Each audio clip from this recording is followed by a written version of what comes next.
And we're back. Welcome back to the Aliens and Angels podcast. Since the beginning of 2025, I started off the new year with chapters 1, 2, and 3 of my new book called Transdimensional Meet the New Neighbors. Please do go back and watch the replays to catch up. Today, we will continue to read and discuss part 2, chapter 4, What is ET Like? And for those of you who have already purchased your copy, feel free to follow along and add your comments and ask me questions arising from the content. If you do not own your own copy, the links for both Kindle and paperback versions are featured below in the description. All of my links are featured below, including where you can find my book on Amazon. Thanks for liking, commenting, subscribing, and please do share my content with your friends. And I'm also very happy to announce that channel memberships are now available so you can help to support my work and also receive my perks. So, so today we're going to continue in the book. This is the proof copy. When you order it from Amazon, it won't have this band that says not for resale across the top. And so if you want to follow along, you can pick up the book on Amazon. And I'm happy to announce that as of today, I have now published Transdimensional number 2, Meet the Greys picture book. So the first 2 chapters include text, including firsthand accounts from other people and myself who have had some experience with the Greys, but some of the people that I've featured have had extensive contact with the Greys. And this is a little different because it's a picture book. So it has all kinds of pictures. Now, this proof has my pictures featured in color. But then I found out that it was going to cost me at least, a horrendous amount to publish it, because I also have to pay for each book that gets printed in color. And so I decided that I would actually, here's some images of some hybrid children. So I decided that since they were Greys anyway, and they have very little skin tone, I thought that I would go ahead and just publish it in black and white. Now, if I get a lot of orders and if people really, really like the picture book concept, then I will think about bringing out a color copy. But I wanted to keep the price down as much as possible so that everybody could afford to buy it and have it. And the purpose of this book is not to be a definitive guide on what ET or the Greys look like, but more to get us used to humanoids that don't look exactly like us, because I believe the time is coming very, very soon when we are going to start seeing these beings firsthand. And if we have a good idea of approximately what they're going to look like, these are not actual photographs, they're AI generated. I basically directed AI and it did it for me. Much better job than I could do for myself. But if we get used to these beings and approximations of what they look like, then when they start showing up around the earth, we could just go, oh, that's just the Greys. Because you'll have an understanding of what they're about, what their purposes are, why they're here from the first 2 chapters of the book. And then after looking through all the beautiful images, you will get an idea. And then it's not going to have the same shock value which is why I produced it. So that book is going to be available on Amazon in a couple of days. And then, of course, it'll be followed in the next couple of weeks by the Kindle version. And eventually, I want to have both books. Well, actually, not the picture book because it's a picture book, but the first book, I'm going to also have it have a voice actor read it, and so it'll be really professionally done, and then have it on Audible so you can pick it up there. So that's what's up and coming. And I'm also thinking of making some PDFs, full color PDFs available on my website that people can pick up for a very low price if they want to have all the images. Because even the first book at the back and throughout, well, I don't know if you can see this, has all kinds of images, whoops, of my experiences. And but they'll be in full color and available on my website. So that's coming as well. So that is all the news I have. So I guess I'll just carry on by reading Chapter 4, What is ET Like? And this starts, for those of you who are following along, on page 64. So it starts off with not so different from ourselves. Just going to move my mic a little closer here. There. It is a shame that most people here on Earth think of ETs as either hideous monsters or as white people with long blonde hair. In my experience, these images couldn't be farther from the truth. Although my ET friends come from diverse backgrounds, each race has much variation similar to the human race. Even amongst beings from the same ancestry with similar genetic codes, there is much diversity in the sizes and shapes of their eyes, noses, and ears, their height and weight, their skin tones, hair color, and distribution. Yet they do not look very different from the people of Earth because we are all of the same species. Oh, hello. Nice to see you. Tomorrow, kiddo, watching from Australia. Thank you for sharing your experience. I bought your book through Kindle. Wonderful. Thank you so, so much. I don't know if you caught the very beginning of the show, but my new book, I just published it today. It won't have the band across the front when you buy it. It's called Transdimensional #2, Meet the Greys picture book. So if you missed the beginning of the show, you might want to watch the replay to catch the very beginning where I show you what that's going to be all about. So today I'm reading from page 64. So thank you for joining us. I know you're on the other side of the world, so I'm thinking it might even be the middle of the night where you are, or even the next day, nighttime, not sure. I did, thanks. Yes, been getting that too. But there we go. Tomorrow, kiddo. I did, thanks. Yes, we'll be getting that too. Wonderful. So as I mentioned, the proof that I showed is in color, but the actual book will be in black and white. But we're dealing with the grays, and the grays don't have the pigment that reflect light in our visible range of the color spectrum. So they all appear basically gray anyway. So you're not missing out on very much, and it really helped keep the cost down. So the book, if I had done it in color, would have been over $35 American, and now it's $18.99 American. So I think that will help quite a bit. Just clicked over 6 a.m. The sun is just coming up. Well, good morning, and thank you again for joining us. So continuing on page 64, further, these beings are just ahead of humans in their developmental process. They are at our next stage of advancement. They look a lot like us, but they're healthier, more intelligent, much better emotionally adjusted, are endowed with courage, integrity, and a higher level of spirituality, but not that far ahead of us. Also, they are in every way more telepathically and technologically advanced. Here is what I learned while visiting the big ship. Most ETs are taller than the average human, but some are not. These are our spiritual brothers and sisters and our distant physical cousins. They appear very much like the human diversity we see here on Earth because, intergalactically speaking, we are all members of the same species, just different family lines or races.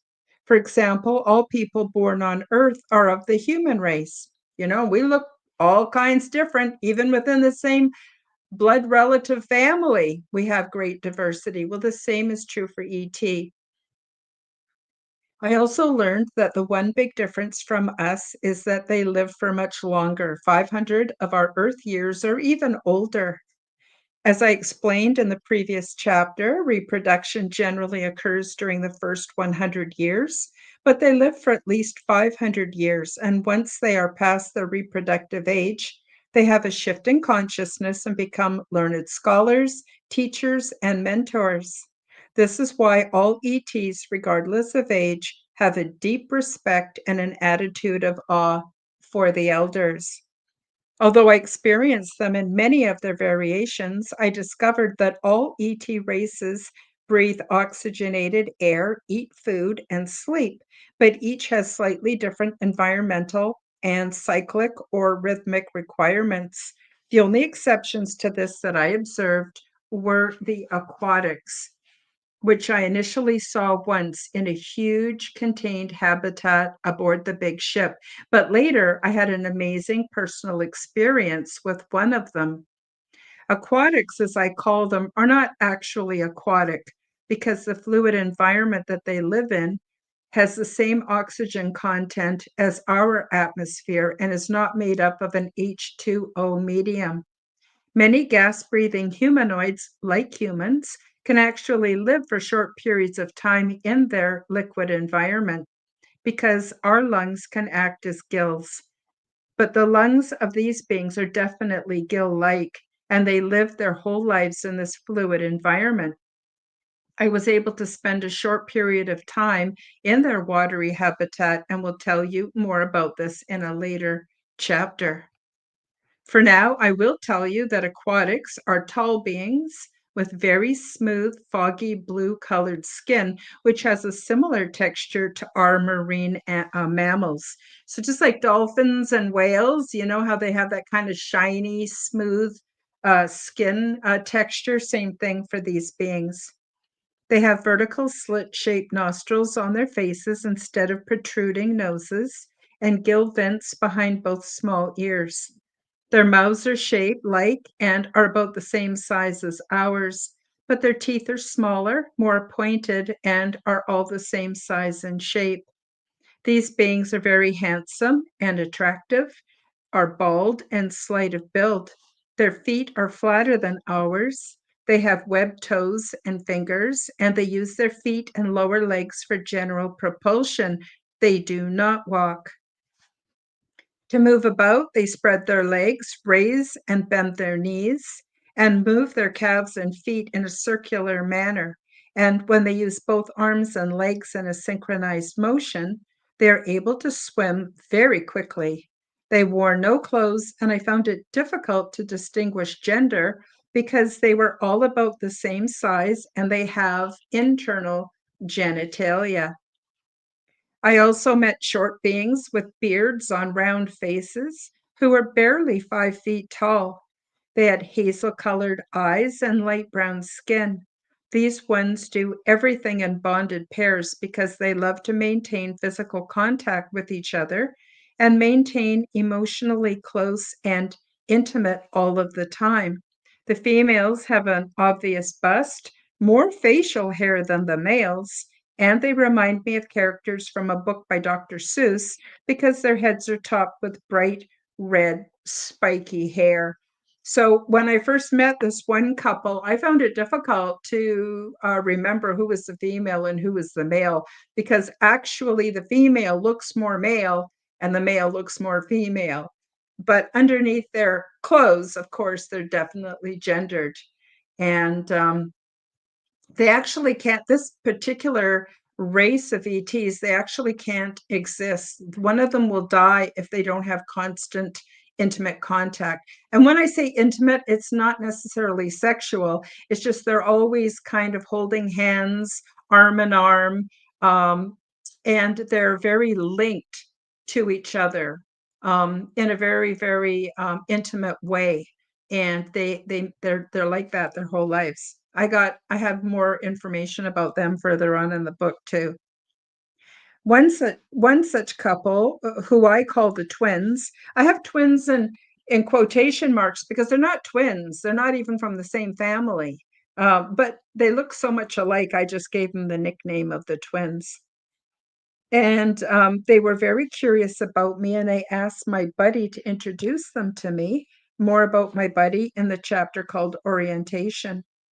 I liked them right away, and I got to know them fairly well because they sort of adopted me into their fictitious family. I loved their comical faces, their warm affection, and the way they would reach out and gently touch me as we shared time and consciousness together. I came to love them very much because of how gentle and loving that they are.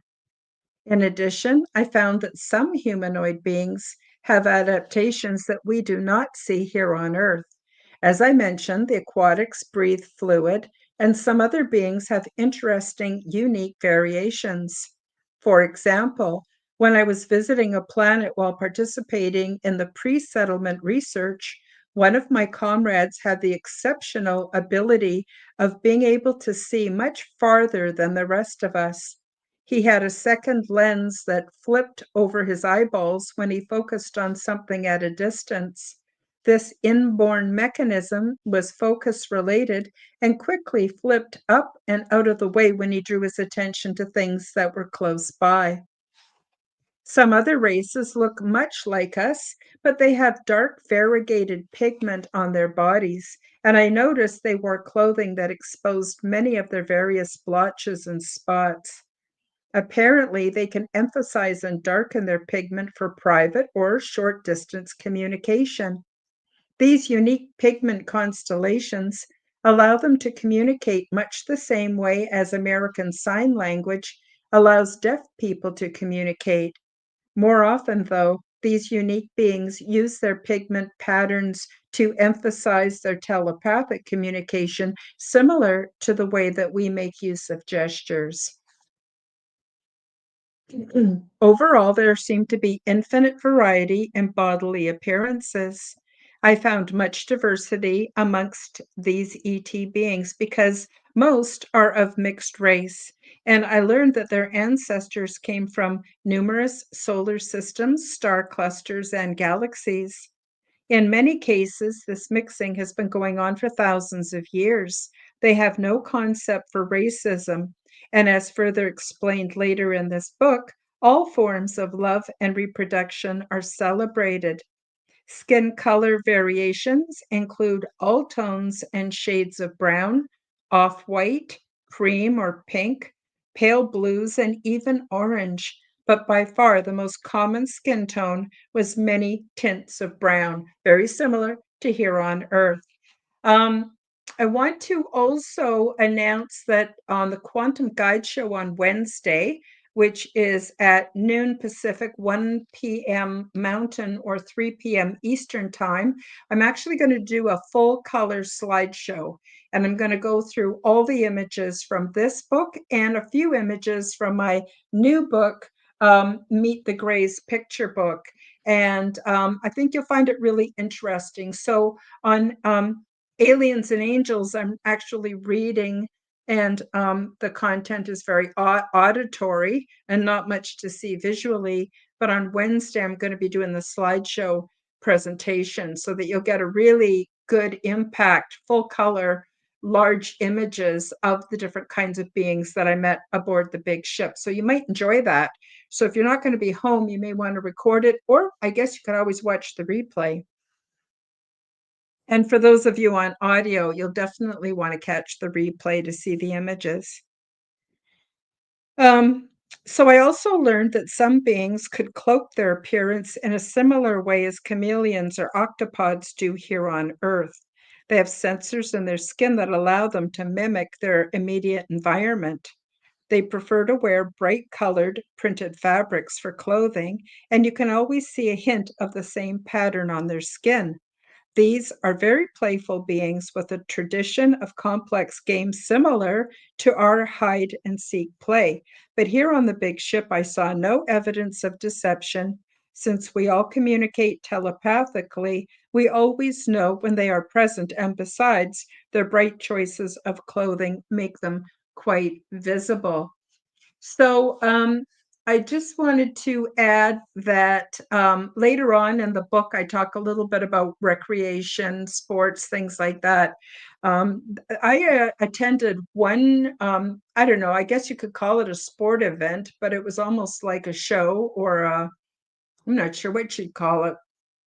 But anyway, these beings that have this chameleon ability, they were able to, within an area with all kinds of patterns and shapes and geometric shapes and stuff, they were able to hide themselves, embed themselves so that we couldn't see them. We wouldn't even know they were there.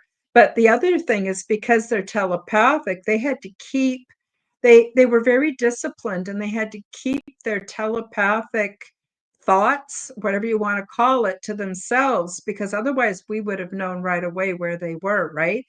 So these are extremely disciplined beings. And instead of using it for like military stealth operations or anything like that, they just use it for like games. So we would try to find them. And it was really, really quite a lot of fun. And I really enjoyed it. So on page 67, I'll continue. As I mentioned previously, some beings are physically shorter, but most beings are taller than us with larger frames and with wider feet and hands. Proportionally, many have slightly larger heads than humans, and most have larger eyes. Some beings have more hair, usually straight or curly, while others remove their hair or do not have much hair at all, and their body hair distribution does not always align with our concept of gender. Some, like the aquatics, were completely bald from head to toe. And to add to the variety, all beings have their own preference of hair and grooming style and fashion. So there's quite a few beings that will just remove all their body hair, even though they have it. And some take great pride in having body hair. It, there is no judgment on how we present aboard the big ship. So there's a lot of variety. And yes, ET does care about fashion, some more than others. Next, I have to tell you about what I call the angelics, who look like perfect, beautiful, godlike beings to me, with a towering height of at least 10 feet tall. They reminded me of the images of the ancient Assyrian kings, with very large, stocky, muscular frames and long, dark, curly hair, with red beards that fell in tight ringlets. But their skin tones were among the palest of the beings that I met. I do not recall seeing any of their females, so I cannot report on their appearance. There were only a few males that I saw, and socially they kept to themselves. Since we all communicate telepathically, I could not hide my fascination with them, and although I stared openly, they were very patient with me and did not make an issue of it. It was obvious that I meant no harm.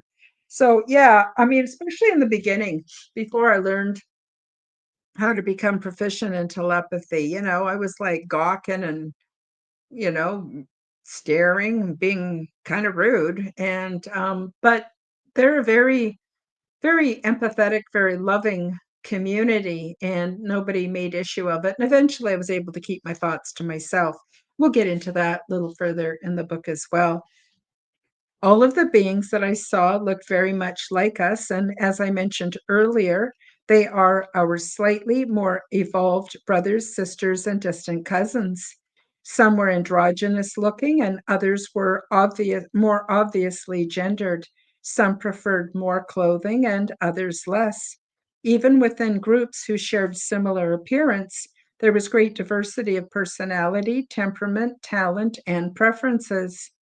However, one thing they all seemed to have in common was that these beings live in close knit fictitious or genetic family groups, and they prefer to spend a lot of time with their offspring and their relatives. Oh, hi, Tony Ann. Tony Ann's just joined us.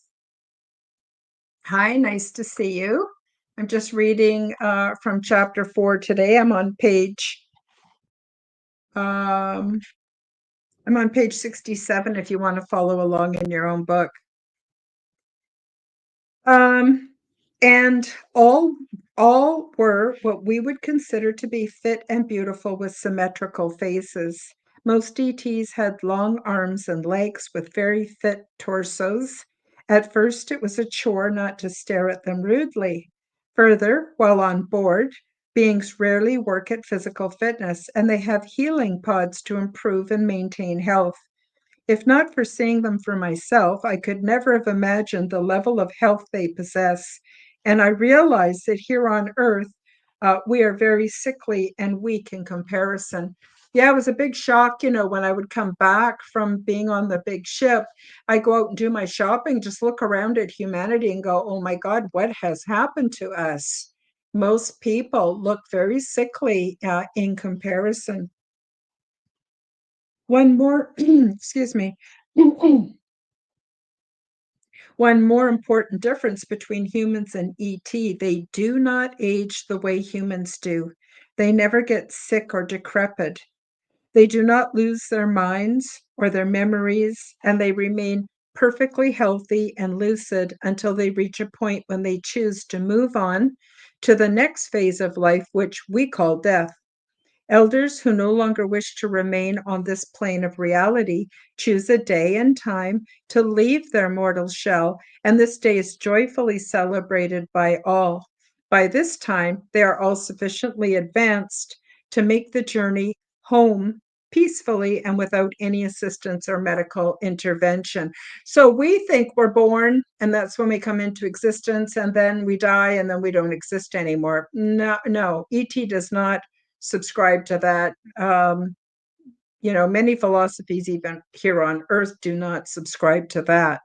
The greater reality is we go through all kinds of transitions into other dimensional realities besides the 3D here on Earth. So, what we would consider death for them is just moving on to a different dimensional reality. And since they're all very telepathic and very intuitive, chances are they can even somehow stay in contact. All life is respected, and I am hoping that by now you understand that there's nothing to be afraid of. Earth people can be cruel and without a moral compass, but not our ET distant relatives. Also, these are not the only beings out there. I have been told this is just the tip of the intergalactic community. Finally, besides the fully corporeal beings, sometimes visiting ETs are present via bilocation, but other times they use clones for their transfer of consciousness when they, as visitors, require temporary physicality but cannot actually be there physically. And as you will learn in a later chapter, there are three kinds of clones. I call them clones. I have no idea what they're made out of. I don't know if they're printed or what.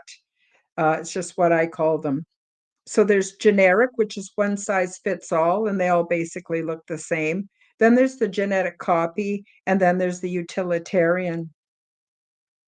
One day, I saw a group of a half dozen or so generic clone beings touring the big ship, and I noticed that although they were identical, there was variety in the way they held their posture, walked, gestured, and showed facial expression. They were all sort of a gray color because they have no need for skin pigment and are about 5.5 feet tall. They're completely hairless and they have large dark eyes that look completely black. As I experienced from using a generic clone body myself once or twice for temporary access to the big ship, the eyes are black to accommodate the light sensitivity that many beings experience during consciousness transfer, and the tight jumpsuit-like garments are simply shrink-wrapped onto them.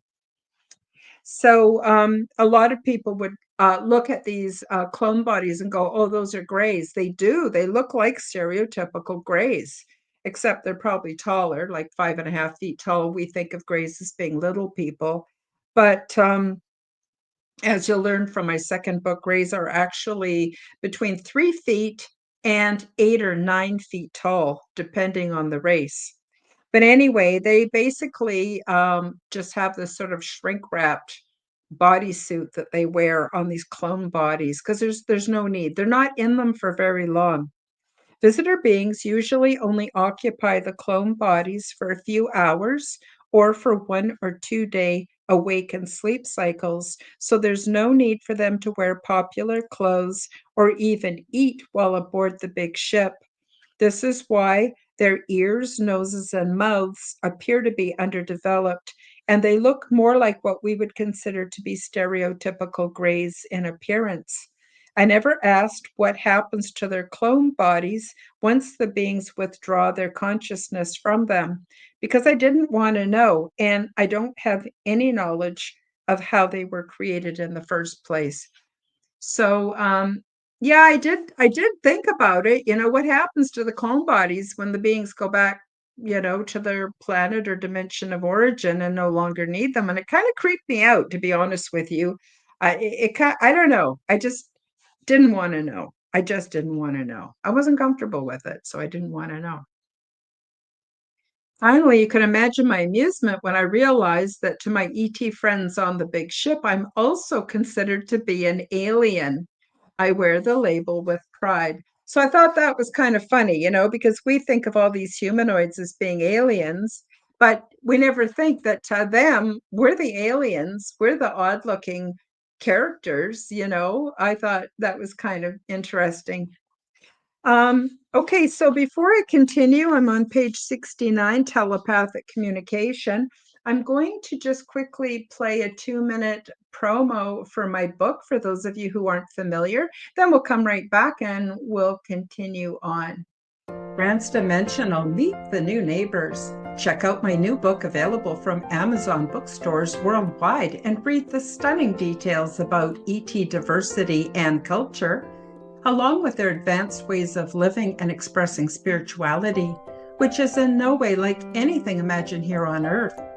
Transdimensional, Meet the New Neighbors introduces you to many different ET beings, the healing pods, the interior of the big ship, my orientation process, cultural events, and off-world mating practices.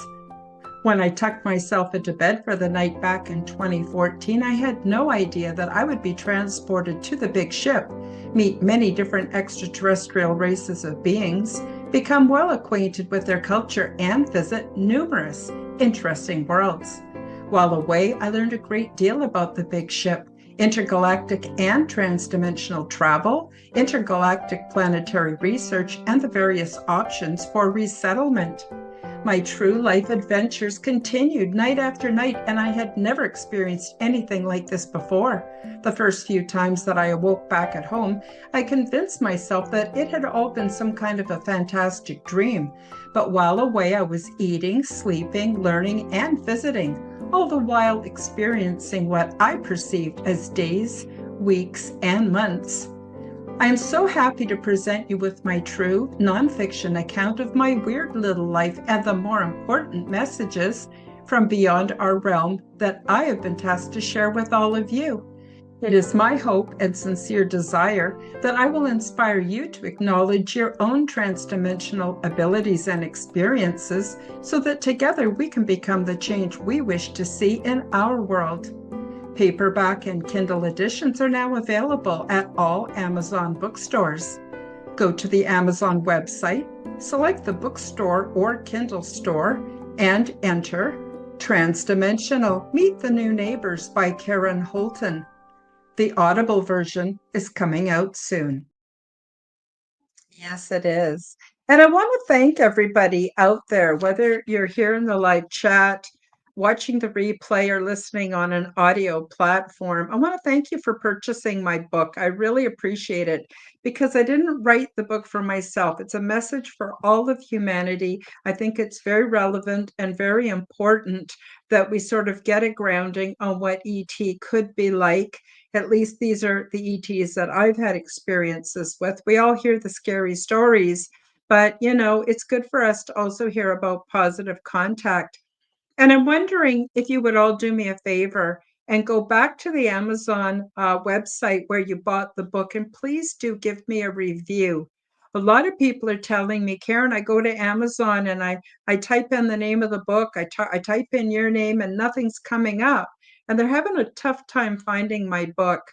So I know that when I get a certain amount of reviews, they will then start, I don't know, expand the algorithm and make it much easier for other people to find my book and now my second book, which will be out in a few days. So if you could go back and leave me a review, I would really, really appreciate it. That's something you can really do to help not just me, but other people who will want to get access to this information as well. So I'm going to read a little bit about telepathic communication on page 69. In all exopolitical endeavors and visits to the big ship, we did not hold conversation as we think of it. These beings have the ability to run thought privately or publicly and can involve just a select few when desired. Body language can be an indicator of a topic needing sharing.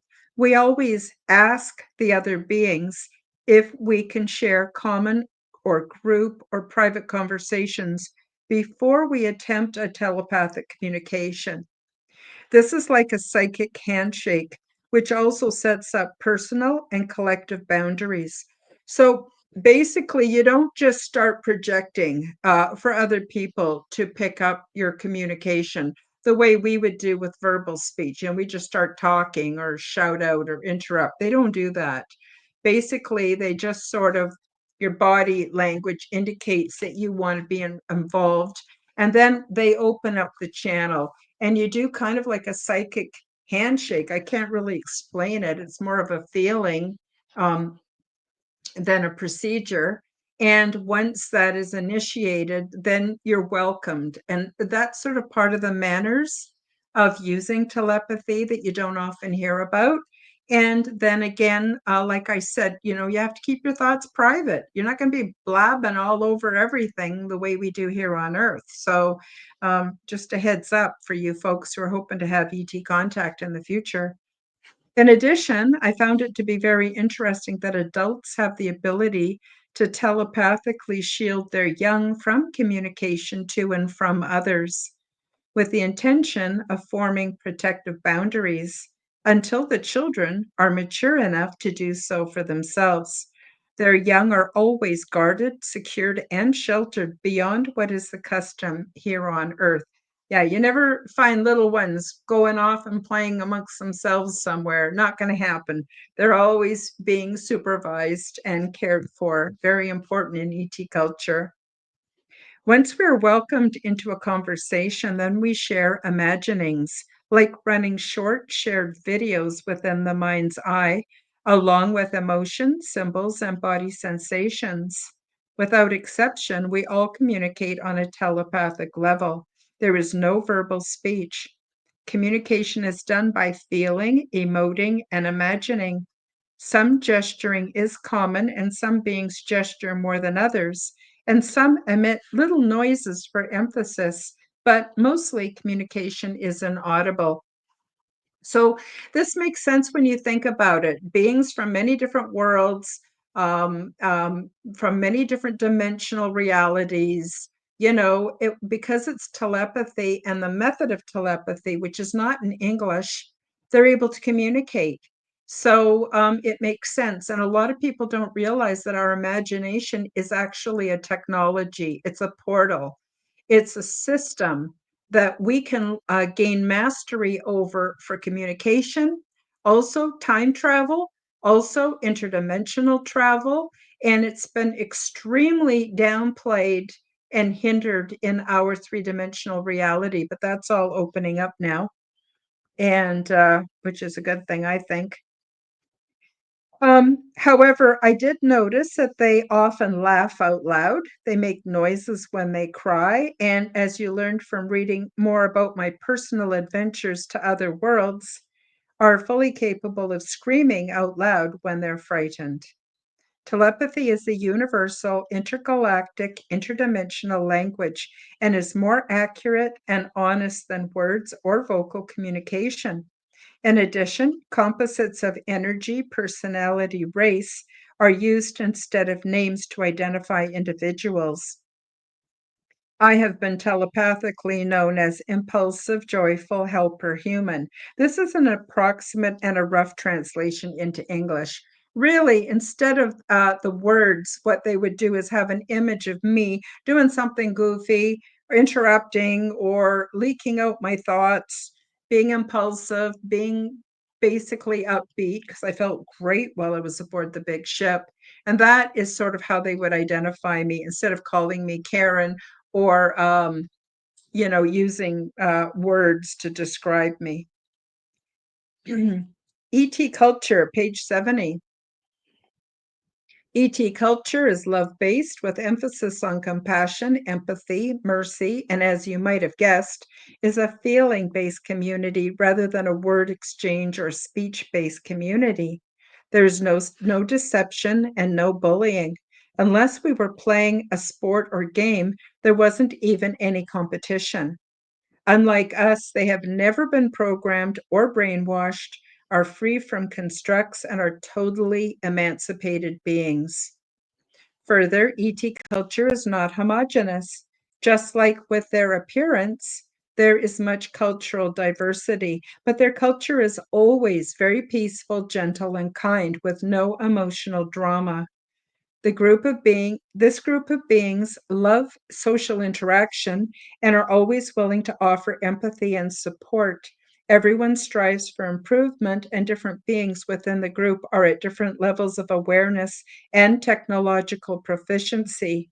So, learning and education are always interwoven within their culture. Everything we engage in aboard the big ship is based on an anodyne principle with loving intentions. Anodyne, for those who are not familiar with the term, basically means you do everything you can to reduce the harm in any situation. And they have loving intentions. No one intends to harm, frighten, or dominate. Those are imperfect human ways and not ET ways of being. Just as there is diversity as represented in their physical appearance, there is also a lot of variety in social customs, ways that ET bonds with others, and things to do for fun and entertainment. Later in this book, I will talk about how culture is also reflected in the economic system within the big ship, which is resource or trade based. But for now, I will say that culture is ever changing as we meet and interact with visitors and the occupants of other city ships. In the next chapter, next week, I'm going to talk about the big ship. They're enormous. Some of them are as big as planet Earth. Some of them are even bigger. Some are smaller. I would say the ship I was on was smaller than the planet Earth, but still pretty big. It held millions and millions of beings, very comfortably, too, I might add. Continuing, I was encouraged to find that similar to Earth customs, there are festivals and gatherings to exchange trending fashions, delicious food, and interesting news.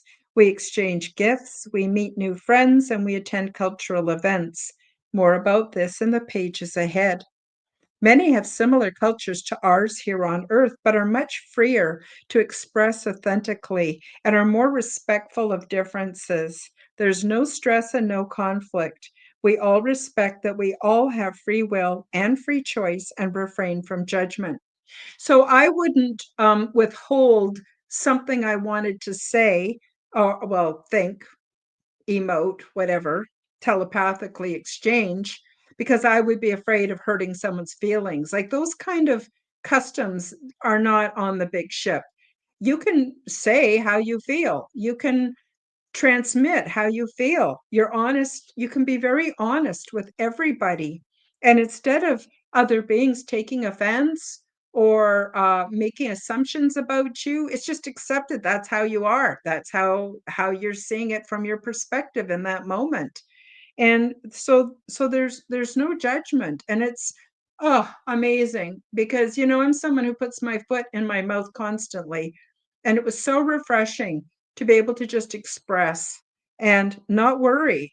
Nobody was offended. Nobody took issue or made a story out of it. It was fantastic. So I'm looking forward to when us Earth people get to the point where we can be like that. Further, diverse sexual behaviors can also be freely learned and experienced because sexual unions are not always reserved for procreation and are considered to be just as natural as eating and sleeping. On the big ship, the environment is sex positive. There are many interracial relationships: familial, social, romantic, sexual, and reproductive. Some things are universal: the deep love we feel for a newborn baby, the inborn desire for community and celebration, and the curiosity about enjoyable sexual relationships. More about this in a later chapter. So, I do want to say some people get freaked out when they hear this. And I just want you to know it's not like the Love Boat. They're very discreet. There are some things that are universally kept fairly private, and sex is one of those things. So you may not even be aware, but eventually you learn the cues and the clues.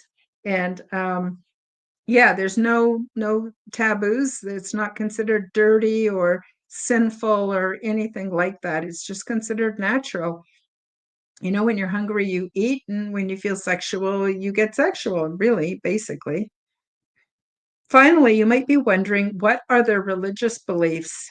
Unlike Earth beings, ET subscribes to no religions or religious beliefs because they know that universal consciousness is made up of eternity and infinity, which means that their concept of the Creator is everything existing throughout all of time, space, and dimensions, and this all, with a capital A, is conscious and imbued with creative power. As I understand it, what we think of as Holy Spirit or grace forms all temporal and spatial spaces and things through the divine feminine, which is the creative force, and the divine masculine, which provides the structure. ET then celebrates these basic concepts culturally and through their very state of being and life choices. They do not worship, they live fully and authentically. So you might consider their lives, how they live. That is their worship. So instead of going to a church and doing a worship once a week, their whole lives reflect their spiritual understanding of reality. Let's see, how are we doing for time? We're almost done, so here we go. We are all one species. In our contemporary UFO and ET communities, which abound here on Earth, there's much talk about insectoids, reptilians, and avians, etc., which supposedly evolved from insects, reptiles, or dinosaurs and birds. But these thoughts are based on the theory of evolution, and I emphasize theory. The theory of evolution is very poorly supported with evidence, and there are no facts to reinforce it. Adaptations, selective or crossbreeding, mental and physical development, yes, but evolution, as theorized here on Earth, no. In my adventures with ET, I learned that the universal understanding is that all intelligent life is formed from a creation perspective. The advanced technology on the big ship reveals that our species was originally created with the fusing of specific genes and the removal of certain redundancies. This created a robust root race that diversified over time and continues to do so over the eons. Here on Earth, some people believe that humans were created by ET visitors, and there are ancient cuneiform tablets that suggest this. These sky people could have been very advanced and may have had the desire to exploit humans, much the same way as the white and olive-skinned colonizers here on Earth discriminated against the indigenous populations of the West. I am sure that there have been advanced races of beings that came to our Earth in the past, but they did not create us. The best they could have done is tinker with our DNA but we were already here. And although not as developed as the intruders, we may have been much more exceptional than what we now think. The point is that ET visitors may have fiddled with our genetics to affect our intelligence, capabilities, and lifespan, but humans were already created and were well advanced as the Earth has been reseeded many times over. Further, humanoids and humans did not evolve from monkeys, but were created and imbued with the spark of the divine. We are all one species with different sub-root races and family lines. Yes, adaptation and cross procreation produces some specific talents and physical qualities, but we truly are one big, beautiful family. Um, I just wanted to, oh, hi, Leah. Sorry, I didn't see you. Nice to see you. Um, if any of you have any questions, please post them in the live chat. I'd love to answer them, and I'll stop and check every few paragraphs. And if you have any comments, please do feel free to express yourselves. This is a safe space, as I call it. Further, most of the resident beings were born on the big ship and lived their whole lives aboard this mega city. Guests like me use the big ship and the company of these beings to participate in exopolitical ambassador work, education, training, intergalactic pre-settlement opportunities, etc. ET residents also participate in ongoing scientific research and serve as hosts and educators, tutors, engineers, and social support workers. Um, Leah asks, oh, yes, please can you see or hear our guides or star family? I'm not sure exactly. I don't I don't think I can. I just want to be honest. It's not that I can't.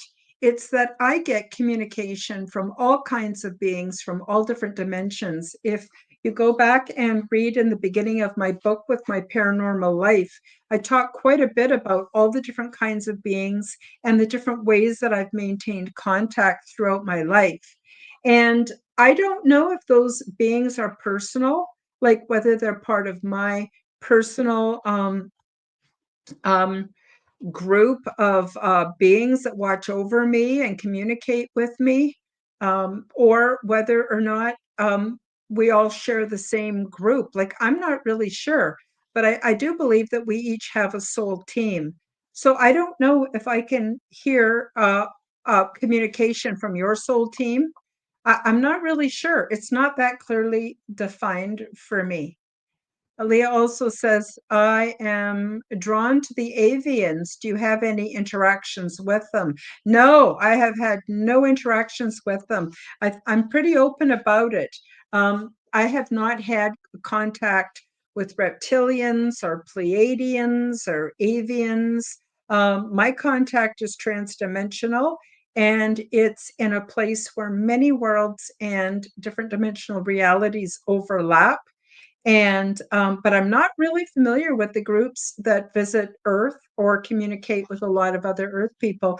And I'm not going to make stuff up. I'm just going to speak my own truth and tell you what's real for me, and let you know. So I'm sorry. I wish I could. I wish I could, but no, I can't. So that's all I have to say. But I know that you can, and it takes a bit of practice. And in chapter 9 of this book, I teach people how to do that.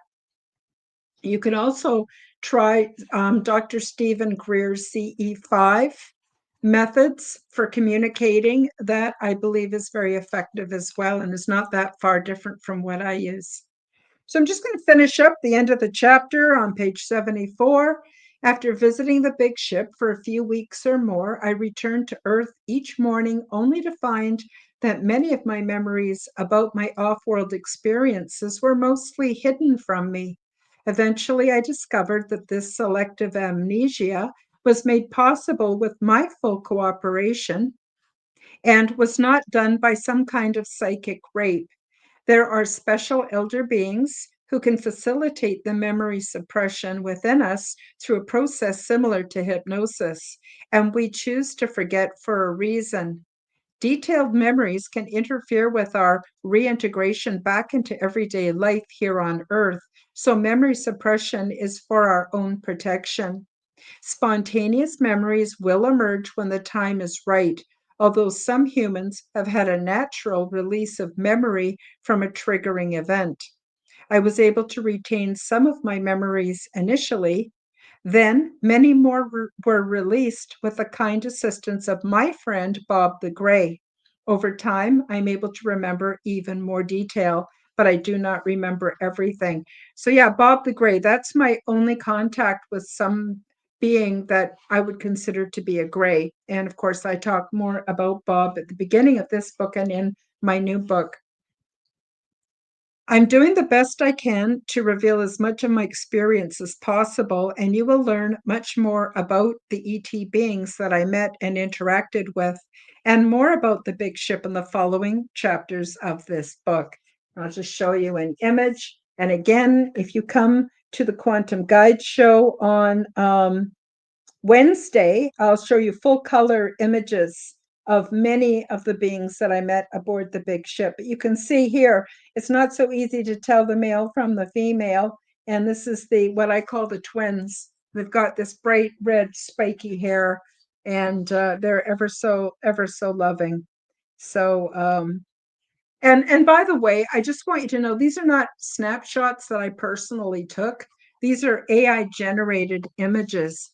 So I worked with AI to describe my contact and the beings, and AI generated the images. And they're not identical, they're not exact replicas, but they're pretty close. So I thought that was really cool. So again, everybody, I've just published Transdimensional #2, Meet the Greys picture book. The first 2 chapters are print. Let me get myself open here to the print.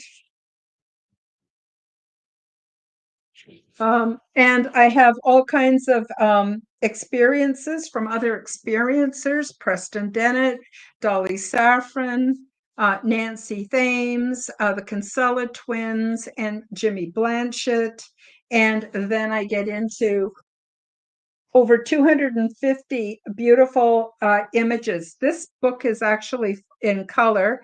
This is a proof, and I had to actually publish it in black and white because to publish it in color would have been over $30, and I was able to keep the price down to $18.99 American USD. And these are images of grays, so it's not like they have a lot of color to them anyway. But I'm going to be showing some images of them. Leah says, thank you, Karen. Have a peaceful evening. Gorgeous book. Thank you. Thank you so much. So now for something a little different, a friend of mine is doing a fundraiser. He's a musician. Well, he does a lot of things. I've had him on the Quantum Guide show a number of times. Gary May. His channel is called Camp G May. And so I have a trailer for a festival that he has coming up February the 8th. It's absolutely free. It's an online festival. It starts at 4:20 on a Saturday afternoon, and I'm just going to quickly play the trailer. You folks might be interested, and if so, please do join Camp GMA any Saturday night, but especially on February the 8th.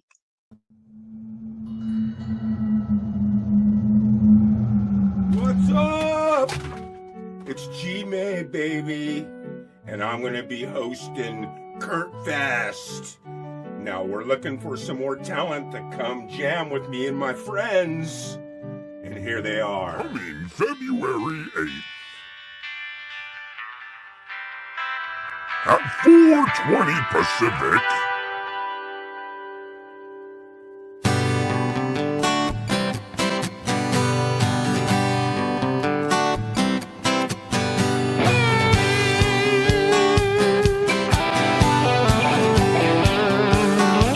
It's Kurt Fest 25.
musical songs.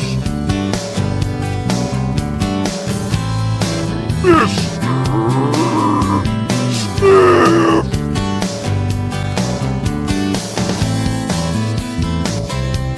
Adam Cohen. April Dawn. Wall Street BH. Valerie Rod.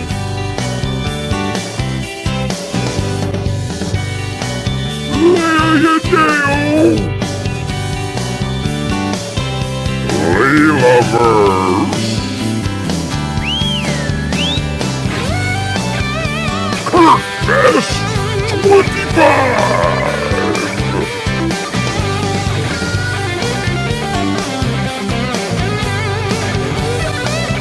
Special guests.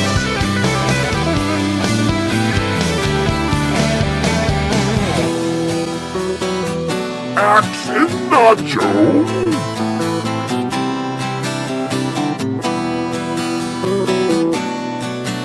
Spoken Bluesa. Al Sanchez.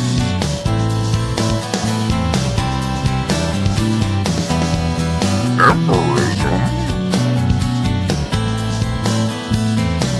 The Maestro. Liz Day. Jade Star. And with special co-hosts, Lori's Mishmash. Richly Design, Natasha, Chris Wayne Sr., Layla Verse, and Kurt Fest headliner is Violet Femme.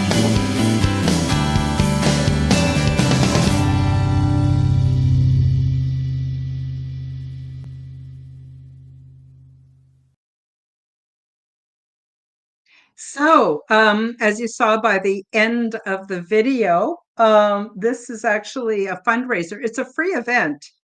It's a free event, but they will be accepting donations. Kurt, he died tragically in a house fire. He was a disabled gentleman, and he died in a house fire, leaving his widow. She lost everything: her husband, her pets, and all her possessions gone. And so they will be accepting donations, and that's in honor of Kurt. They called it Kurt Fest. But if you want to join, like I said, it's absolutely free. I think you'd really, really enjoy the concert and the talents out of this world. So I highly recommend it to everybody. So that's it for Aliens and Angels. Oh, yes. Also, it's Camp GMA.